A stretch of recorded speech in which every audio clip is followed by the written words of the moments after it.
Students, हमने अपनी पिछली क्लास में ये चैप्टर शुरू किया था न्यूट्रिशन इन प्लांट्स, जिसमें कि हमने कुछ बातें जानी थी इस चैप्टर के बारे में। हम एक बार इसे रिवाइज कर लेते हैं। उसके बाद हम इसके जो एक्टिविटीज़ है, आपकी बुक में 4 एक्टिविटीज़ दी हुई है, उसे हम एक बार देख लेंगे। उसके पहले हम एक बार इसको रिवाइज कर लेते हैं। तो इसमें पहले हमने देखा था कि फूड किस लिए ज़रूरी रहता है। तो फूड किसी भी चीज़ को, प्लांट को या एनिमल्स को ज़रूरी रहता है, क्योंकि फूड उन्हें एनर्जी प्रोवाइड करता है, डिसीज़ फ्री रखने के लिए ज़रूरी रहता है, न्यूट्रिएंट्स प्रोवाइड करता है जो कि डेली बेसिस एक्टिविटी के लिए ज़रूरत रहती है। ये सारी चीज़ें जो रहती है फूड प्रोवाइड करता है। सेकेंड चीज़ हमने देखी थी कि modes of nutrition in plants. Plants अपने फूड कहाँ कहाँ से लेते हैं, उसमें कौन से मोड्स है जिससे वो न्यूट्रिशन लेते हैं। तो इसमें 2 मोड्स ऑफ न्यूट्रिशन हमने देखे थे, जो कि थे ऑटोट्रॉफिक न्यूट्रिशन और हेटरोट्रॉफिक न्यूट्रिशन। ऑटोट्रॉफिक न्यूट्रिशन में हमने ये जाना था कि ऑटोट्रॉफिक न्यूट्रिशन में जो प्लांट रहता है वो अपना फूड खुद प्रिपेयर करता है, that's why they are called as autotrophs. जो भी अपना फूड खुद प्रिपेयर करता है उस टाइप ऑफ न्यूट्रिशन को हम कहते हैं ऑटोट्रॉफिक न्यूट्रिशन। सेकेंड चीज़ इसमें थी हेटरोट्रॉफिक न्यूट्रिशन। हेटरोट्रॉफिक न्यूट्रिशन मतलब ऑटोट्रॉफिक न्यूट्रिशन का जस्ट उल्टा, मतलब कि जो अपना फूड खुद प्रिपेयर नहीं करते, जो कि दूसरों पे डिपेंड रहते हैं अपने फूड के लिए, उसको हम कहते हैं हेटरोट्रॉफिक न्यूट्रिशन। उसके बाद हम आगे देखे थे कि फोटोसिंथेसिस हमने पढ़ी थी कि फोटोसिंथेसिस जो कि प्लांट की फूड मेकिंग प्रोसेस होती है, प्लांट जिस प्रोसेस से अपना फूड प्रिपेयर करता है उस प्रोसेस को कहते हैं फोटोसिंथेसिस। तो हमने उसके बारे में देखा था। फोटोसिंथेसिस को हमने स्प्लिट करके देखा था। तो फोटो मीन्स होता है लाइट एंड सिंथेसिस मीन्स होता है to prepare, means preparation of food in the presence of sunlight. Photosynthesis में हमने ये देखा था। फिर फोटोसिंथेसिस में अपने क्लोरोफिल के बारे में पढ़ा था कि क्लोरोफिल जो रहता है वो सनलाइट को से कार्बन डाइऑक्साइड एब्जॉर्ब करने के लिए, और प्लांट्स को जिस कारण प्लांट ग्रीन दिखते हैं उसे हम कहते हैं क्लोरोफिल, जो कि प्लांट में प्रेजेंट रहता है, एक पिगमेंट रहता है वो, उसके बारे में हमने देखा था। फिर एक इसमें रिएक्शन दी थी फोटोसिंथेसिस के रिएक्शन, उसके बारे में हमने देखा था। तो उसमें कार्बन डाइऑक्साइड प्लस वाटर, मतलब कार्बन डाइऑक्साइड जो कि वो एटमॉस्फेयर से रहता है, किसके थ्रू, स्टोमेटा के थ्रू, प्लस वाटर कहाँ से, नॉर्मल अपना वाटर सॉइल के थ्रू जो लेता है वो, और इन the presence of sunlight chlorophyll जो सनलाइट में जो कार्बन एब्जॉर्ब करता है उसकी प्रेजेंस में वो अपना फूड बनाता है। फूड में उसका क्या रहता है, ग्लूकोज प्लस ऑक्सीजन। इसकी रिएक्शन देखी थी हमने, CO2 प्लस H2O सनलाइट की प्रेजेंस में क्या बनाता है, ग्लूकोज और ऑक्सीजन। सेकेंड चीज इसमें हमने देखी थी स्टोमेटा के बारे में कि स्टोमेटा क्या होता है। तो स्टोमेटा हमने देखा था कि स्टोमेटा कुछ पोर्स होते हैं जो कि लीव्स में प्रेजेंट रहते हैं, जिसके थ्रू प्लांट कार्बन डाइऑक्साइड लेता है, जितनी भी गैसेस प्लांट को चाहिए रहती है वो स्टोमेटा के थ्रू लेता है।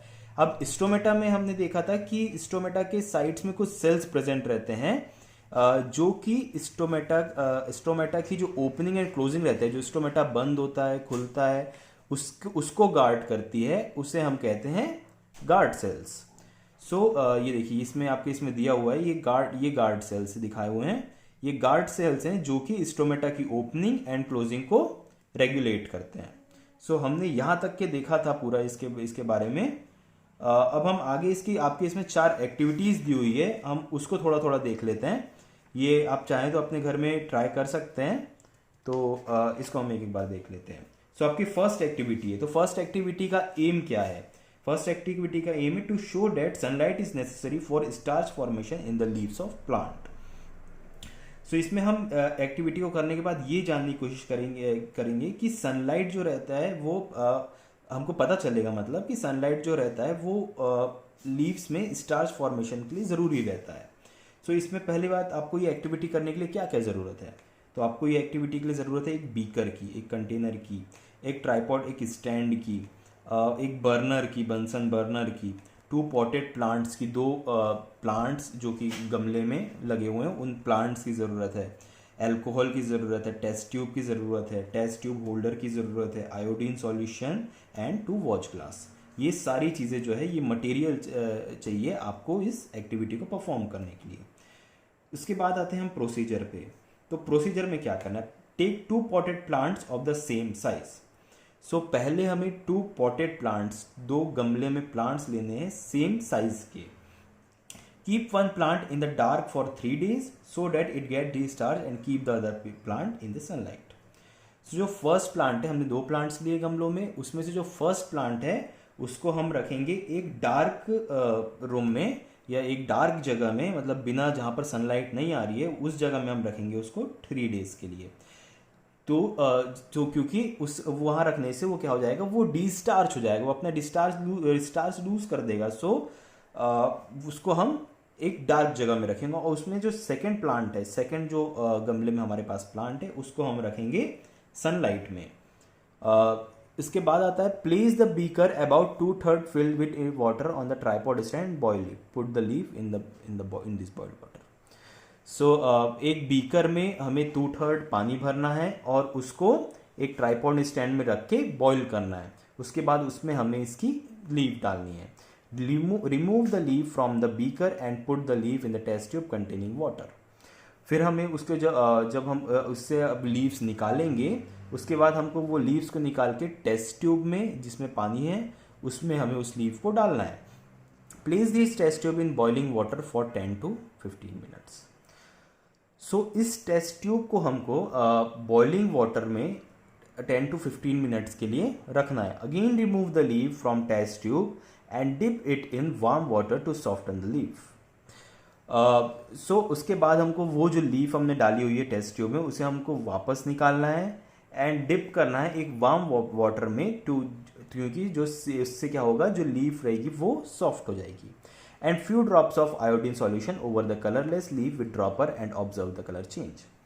सो उसके बाद हमें उसमें कुछ ड्रॉप्स आयोडीन सॉल्यूशन के डालना है उस कलरलेस लीफ में ड्रॉपर से।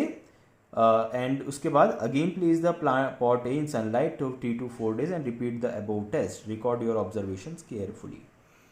सो उसके बाद हमें पॉट ए को सनलाइट में 3-4 days के लिए और रखना है और उसके बाद हमें फिर से यही टेस्ट परफॉर्म करना है, जिसे कि हम आयोडीन टेस्ट कहते हैं। इसमें आयोडीन डाल के हम टेस्ट करते हैं कि इसमें स्टार्च की प्रेजेंस। अब हम इसको ये सारी चीज़ें करने के बाद हमें क्या दिखेगा, तो हमें ऑब्जर्वेशंस में देखते हैं हम, the colour of covered part of the leaf remains unchange while the colour of the uncovered part changes to blue black due to the presence of starch. So जिस पार्ट में सनलाइट नहीं पड़ी है या जिस पार्ट जो कि dark में रखा हुआ था उस लीफ में हम देखेंगे कि उस लीफ का कलर चेंज नहीं हुआ रहेगा, क्योंकि हमने इस प्रोसेस से सारी लीफ को ट्रांसपेरेंट कर दिया है।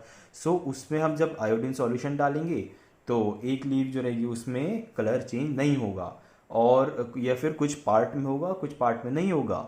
जिस पार्ट में स्टार्च प्रेजेंट रहेगा उस पार्ट में कलर चेंज होगा और वो कलर हमें ब्लू ब्लैक टाइप का कुछ कलर आ जाएगा उसमें, जिससे कि हमें पता चलेगा कि उस पार्ट में स्टार्च प्रेजेंट है।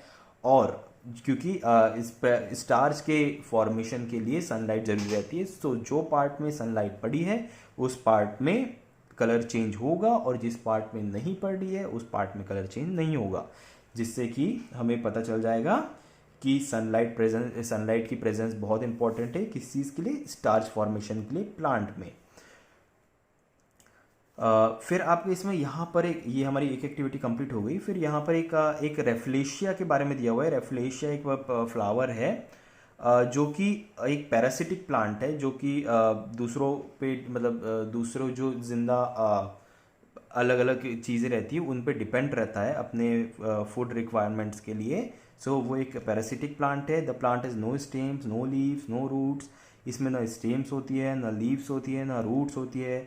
It is found in semi darkness of ground level of Indonesian forest. ये इंडोनेशियन फॉरेस्ट में पाया जाता है और थोड़ी डार्क जगह में पाया जाता है जहाँ पर सनलाइट बहुत कम पहुँचती है, वहाँ पाया जाता है इंडोनेशियन रेन फॉरेस्ट में। The plant survives without the need of sunlight. The flower look and smell like rotten fish. So ये जो प्लांट है वो बिना सनलाइट की सर्वाइव करता है। और the flower look smell like rotten fish, और जो ये फ्लावर है वो एक सड़ी हुई मछली की तरह स्मेल करता है। The Rafflesia sends up roots in the vines. Once the Rafflesia shoots have launched into the vine, they penetrate its roots, tapping it. So इसमें बेसिकली पूरा ये बताया है कि एक रेफ्लेशिया फ्लावर है जो कि सनलाइट के बिना भी अपना काम चलाता है, और ये इंडोनेशियन फॉरेस्ट में पाया जाता है, जहाँ पर कि बहुत नीचे इसमें पाया जाता है, नीचे मतलब ग्राउंड लेवल में बहुत, जहाँ पर सनलाइट बहुत कम पहुँचती है। सो ये बिना सनलाइट के भी सर्वाइव करता है। Rafflesian shoots have latched into vine. The Rafflesia even relies on vine wood. Its huge flower burst out vine.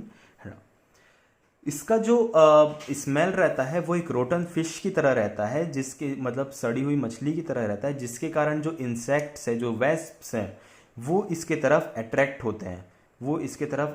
होते हैं इस फ्लावर की तरह, और ये फ्लावर बाद में उन इंसेक्ट्स को, इन वेस्प को अपने फूड की तरह यूटिलाइज करता है।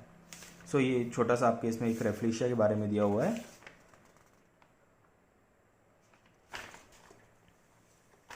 सेकेंड एक्टिविटी है, एम है सेकेंड एक्टिविटी का, to show that chlorophyll is required for photosynthesis.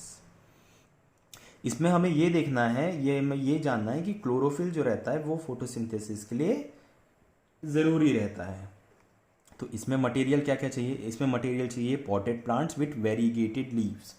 हमें इसमें वही गमले में प्लांट चाहिए with variegated leaves. Variegated leaves मतलब जो कि डिफरेंट कलर्स हो, एक लीफ में डिफरेंट टाइप्स ऑफ कलर्स हो वाली एक हमें लीफ चाहिए, लीफ वाला प्लांट चाहिए। टेस्ट ट्यूब चाहिए, टेस्ट ट्यूब होल्डर चाहिए, आयोडीन सॉल्यूशन चाहिए एंड वॉच ग्लास चाहिए। ये सारा मटेरियल है जो कि हमें चाहिए। सेकेंड इसमें है प्रोसीजर में देखते हैं क्या क्या करना है। Take a potted plants with variegated leaves. With a variegated leave the whole leaf is not green, there are some non green regions also. So हमें पॉटेड प्लांट लेना है जिसमें कि वेरीगेटेड लीव्स रहती है। वेरीगेटेड लीव्स क्या होती है? जिसमें कि different types of colours present रहते हैं। Put the plant in the dark cupboard for 2 to 3 days to discharge. वही हमने जैसा पहले किया था, इसे डार्क जगह में रखना है जिसके कारण ये डिस्टार्च हो जाएगी, अपना स्टार्च लूज कर दे। Now place the plant for 5 hours in the sun. उसके बाद हमें प्लांट को डार्क में रखने के बाद में 5 hours के लिए सनलाइट में रख देना है। Pluck a leaf from the plant and carry out the starch test with iodine. उसके बाद हमें उसमें से एक लीफ उसकी तोड़नी है। 5 घंटे उसे सनलाइट में रखने के बाद हमें उसमें से एक लीफ तोड़नी है उसकी, और उसके बाद हमें उसे स्टार्च टेस्ट करके आयोडीन के साथ टेस्ट करना है। सो हमको क्या ऑब्जर्वेशंस मिलेगी? You will see that the entire green colour portion has change to blue black with iodine solution, indicating that starch is formed in the green region containing chlorophyll. This shows that chlorophyll requires for photosynthesis. जैसे कि हमने देखा है कि एक variegated leaves, इसमें different colours present है। तो जब हम इसमें आयोडीन डाल के स्टार्च टेस्ट करेंगे तो इसमें हम ये देखेंगे कि जो उसमें ग्रीन पार्ट है, उस लीव का जो ग्रीन पार्ट है वो अपना कलर चेंज कर रहा है, वो अपना कलर ब्लू ब्लैक कर रहा है आयोडीन डालने के बाद, जिससे कि हम ये जान पाएंगे कि उस जगह पे उसका मतलब है स्टार्च। हमने इसके पहले ही देखा था स्टार्च फॉर्मेशन का टेस्ट जिसे हमने जाना था, तो इसमें हम देख पाएंगे कि वहां पर स्टार्च फॉर्म हो रहा है in the presence of chlorophyll. So वहां पर जहां जहां ग्रीन पार्ट है वहां पर वो कलर चेंज करेगा, और जहां ग्रीन पार्ट नहीं है वहां पर वो अपना कलर चेंज नहीं करेगा, जिससे कि हमें क्या पता चलेगा कि chlorophyll is required for photosynthesis. क्योंकि हमने पहले ही देखा है कि ग्रीन पार्ट में क्लोरोफिल प्रेजेंट रहता है। Photosynthesis occurs in those leaves too which are coloured other than green such as red, brown, yellow, orange etcetera.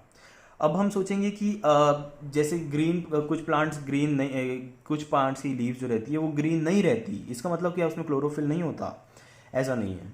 कुछ प्लांट्स ऐसे हैं जिनकी लीव्स ग्रीन नहीं होती पर भी उनमें फोटोसिंथेसिस होता है।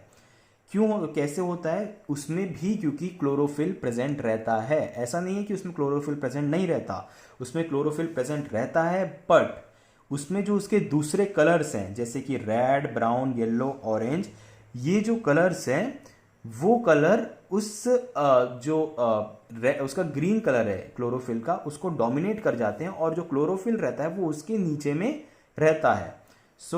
उसके कारण, उसके ज़्यादा होने के कारण जो उसका ग्रीन क्लोरोफिल के कारण जो ग्रीन कलर है वो नोटिस नहीं होता, पर उसमें फोटोसिंथेसिस होता है, उसमें क्लोरोफिल भी प्रेजेंट होता है, सारों में नहीं पर बहुत से प्लांट्स ऐसे रहते हैं जिनमें ये चीज़ होती है।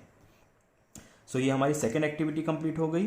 थर्ड एक्टिविटी में आते हैं। थर्ड एक्टिविटी में हमारा एम क्या है? थर्ड एक्टिविटी में हमें देखना है to show that carbon dioxide is necessary for photosynthesis. पहली एक्टिविटी में हमने देखा कि sunlight is necessary for starch formation in leaves of plant.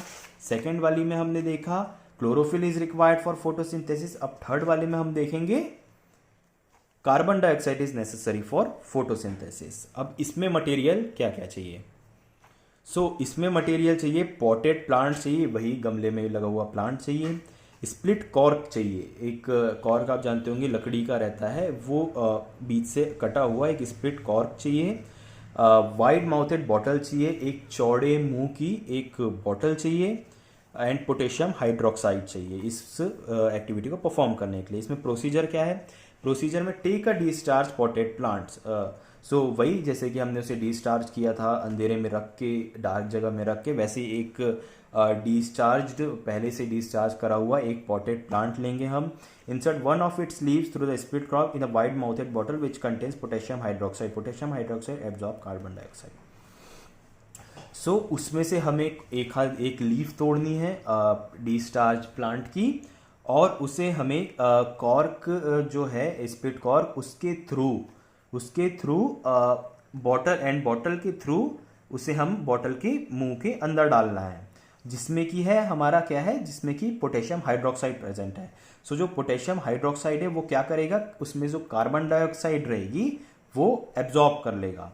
Leave the plant in sunlight after a few hours, test any other leaf of this plant for starch.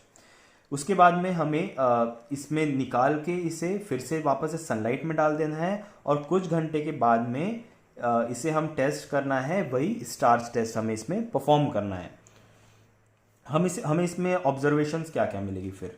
The leaf which was expose to the atmospheric air becomes blue black and the one in the bottle containing potassium hydroxide does not become blue black, showing that carbon dioxide is necessary for photosynthesis. हाँ, इसमें हमें जो plant है वो leaf तोड़ के नहीं लेनी है, इसमें हमें डायरेक्ट पॉटेड प्लांट से ही लीफ को डालना है, जैसे कि आपके इस डायग्राम में दिखाया है। जब हम इसे ये पूरा प्रोसेस करने के बाद, इसमें बॉटल में डालने के बाद, पोटेशियम हाइड्रोक्साइड जिस बॉटल में रहेगा वो कार्बन डाइऑक्साइड एब्जॉर्ब कर लेगा।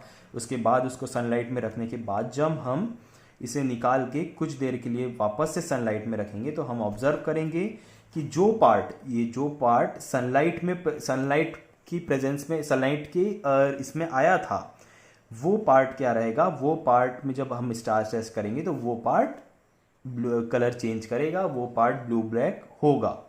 और जो पार्ट जो कि इस बॉटल के अंदर था, जिसमें कि पोटेशियम हाइड्रोक्साइड प्रेजेंट था, उस पार्ट को जब हम स्टार्च टेस्ट करेंगे, आयोडीन डालेंगे उसमें, तो वो कलर अपना चेंज नहीं करेगा। क्यों?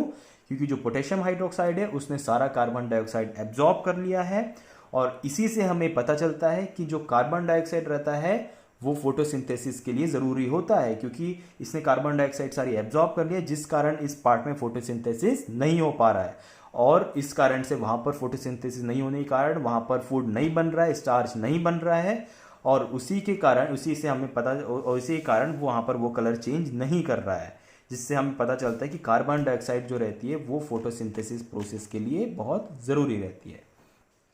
ये थर्ड चीज़ हमने इस एक्टिविटी में देख ली। अब उसके बाद जो फोर्थ एक्टिविटी है वो क्या है? एम इसका है to show that oxygen is release during photosynthesis. अब इसमें हमें ये देखना है कि लास्ट वाली जो एक्टिविटी है आपकी, फोर्थ एक्टिविटी, उसमें कि ऑक्सीजन रिलीज होती है फोटोसिंथेसिस प्रोसेस के दौरान। हमने यहाँ पर पहले ही देखा था कि ऑक्सीजन रिलीज हो रही है फोटोसिंथेसिस के दौरान। यही हमें इस एक्टिविटी में जानना है। इसमें मटेरियल क्या चाहिए? बीकर चाहिए, वाटर चाहिए, एक हाइड्रिला प्लांट चाहिए, in a funnel, match stick चाहिए, माचिस चाहिए, एंड टेस्ट ट्यूब चाहिए। प्रोसीजर में देख लेते हैं। प्रोसीजर में take a beaker and fill it with water. एक कंटेनर लेना है जिसको हमें वाटर से फिल कर देना है। उसके बाद put a fresh hydrilla plant in a funnel and place it inverted inside the beaker and as shown in figure. So हमें एक हाइड्रेला प्लांट लेना है जिससे कि हम बीकर में डाल देंगे, और उसके बाद एक टेस्ट ट्यूब लेंगे। Now take test tube. उसके बाद एक टेस्ट ट्यूब लेके उस टेस्ट ट्यूब से उस हाइड्रेला प्लांट को कवर कर देंगे। Place the apparatus in the bright sunlight. अब इसके बाद जो ये सारा एपरेटस है उसे हम एक ब्राइट सनलाइट में ले जाके रख देंगे।